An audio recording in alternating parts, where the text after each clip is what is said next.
મીનાબેન ચિરાગભાઈ ચૌધરી મૂળ ભાતખાઈ તાલુકો માંડવીના રહેવાસી છે અને તેઓ માંડવી તાલુકાના મહોડી ગામ ખાતે પ્રાથમિક શાળામાં શિક્ષિકા તરીકે નોકરી કરે છે.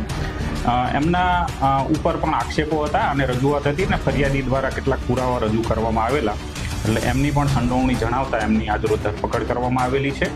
એ હાલ પોલીસ કસ્ટડીમાં છે અને એમની વિગતે પૂછપરછ ચાલુ છે.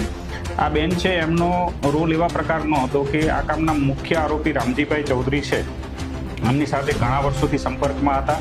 તેમના ત્યાં આવવા જવાનો ઘરોબો હતો અને ધર્મ પરિવર્તનની જે પ્રવૃત્તિ જ્યારે થઈ આ બેન ભોગ બનનાર બેનની, ત્યારે ત્યાં એમની હાજરી છે. આ તમામ ધર્મ પરિવર્તન કરવાની પ્રોસિજર છે એની અંદર એમનો સક્રિય રોલ છે, એટલે એમની ધરપકડ કરવામાં આવેલી છે. વિગતે પૂછપરછ ચાલુ છે. જરૂર જણાશે તો એમના પોલીસ કસ્ટડી રિમાન્ડ મેળવી અને વધારે પૂછપરછ કરવામાં આવશે. અમારી તમામ માહિતીથી અપડેટ રહેવા માટે જોડાયેલા રહો S9 ન્યૂઝ સાથે.